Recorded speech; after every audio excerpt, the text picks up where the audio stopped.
Friends, आज के इस वीडियो में मैं आपको the psychology of money book के 8 बड़े आइडिया बताने जा रहा हूं।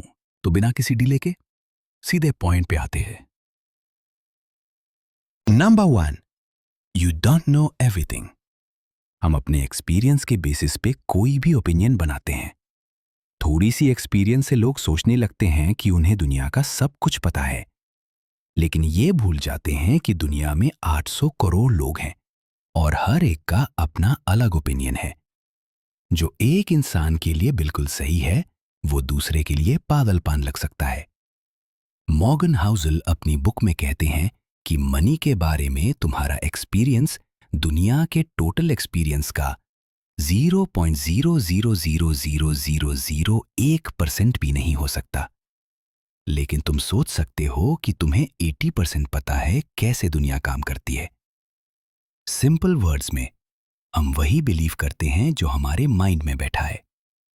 फॉर एग्जाम्पल, अगर किसी के अंकल को स्टॉक मार्केट में 20 साल पहले लॉस हुआ, तो हम सोच लेते हैं कि स्टॉक मार्केट में सिर्फ लॉस ही होता है। या अगर किसी का रियल एस्टेट में नुकसान हुआ, तो हम अज्यूम कर लेते हैं कि रियल एस्टेट भी खराब है। या किसी का बिजनेस डूब गया, तो हम बिजनेस को ही बुरा समझ लेते हैं। और एक एग्जाम्पल, जो लोग 1970s में पैदा हुए, उन्होंने इंडेक्स फंड्स का बूम देखा, तो उन्हें इंडेक्स फंड्स ही बेस्ट लगते हैं। लेकिन 90s के लोग क्रिप्टो करेंसी को अट्रैक्टिव मानते हैं। तो पॉइंट ये है कि अपने आप को लिमिट मत करो। फाइनेंशियल डिसीजंस सिर्फ अपने एक्सपीरियंस के बेसिस पे नहीं लेने चाहिए, बल्कि फाइनेंशियल बुक्स पढ़ो, वीडियोस देखो, सेमिनार्स अटेंड करो। जहां भी दूसरों के एक्सपीरियंसेस से सीख सकते हो, वहां ट्राई करो और उस इंफॉर्मेशन के साथ अपने एक्सपीरियंस को मिक्स करके डिसीजंस लो, इमोशंस के बेसिस पे नहीं। Number 2, nothing is as good or as bad as it seems. Thoughtful. ये दुनिया इतनी कॉम्प्लेक्स है कि हमारा माइंड भी इसे पूरी तरह समझ नहीं सकता, और अक्सर हमारे एक्शंस के रिजल्ट्स हमारे हाथ में नहीं होते।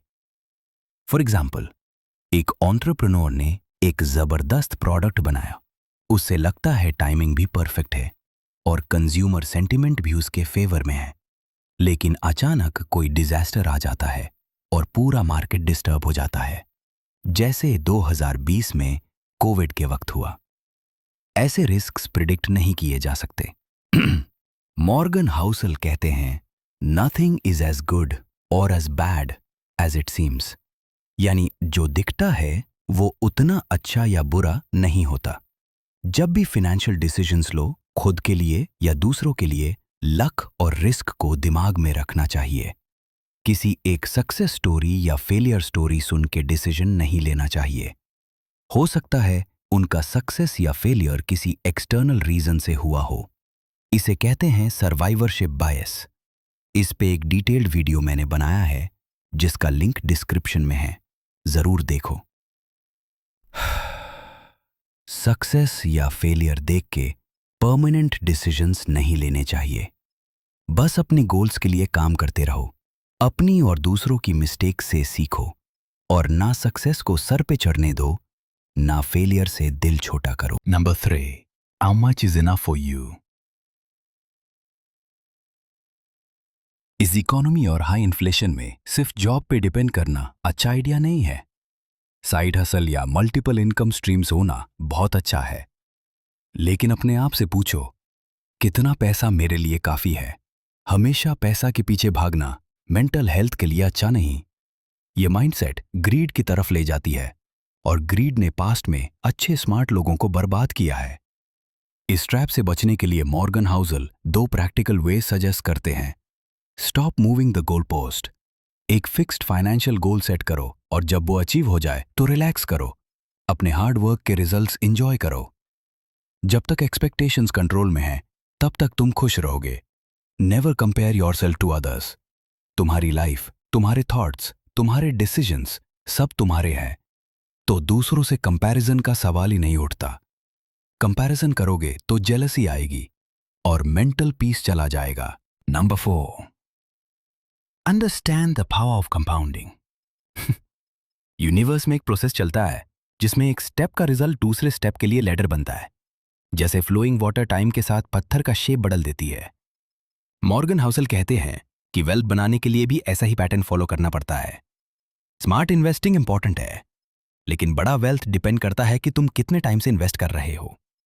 वॉरेन बफेट की वेल्थ $84 बिलियन है, जिसमें से 18 बिलियन उन्होंने 65 की उम्र के बाद कमाए। कंपेयर करो जिम साइमंस और वॉरेन बफेट को। जिम साइमंस ने 66% रिटर्न जनरेट किया, जबकि बफेट ने 22%। नंबर्स देख के लगता है साइमंस की वेल्थ ज्यादा होगी, लेकिन बफेट ज्यादा अमीर है। क्यों? क्योंकि बफेट ने 10 साल की उम्र से इन्वेस्टिंग शुरू की और साइमंस ने 50 की उम्र से। छोटे एफर्ट्स कंसिस्टेंटली लंबी ड्यूरेशन तक करने से एक्स्ट्रा ऑर्डिनरी रिजल्ट्स मिलते हैं। लेकिन number 5, getting rich versus staying rich. Internet और सोशल मीडिया के जमाने में साइड हसल शुरू करना इतना मुश्किल नहीं।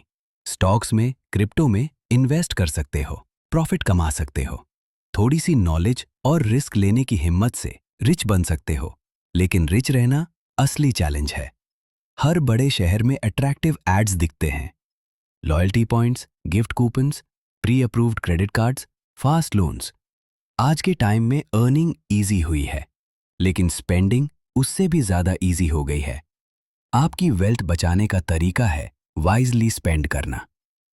ये मत सोचो कि कल जो सक्सेस मिला वो कल भी मिलेगा।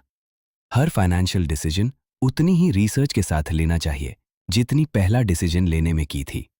हम जैसे कॉमन लोगों को ये नहीं पता कि हमारे पैसे का क्या होगा।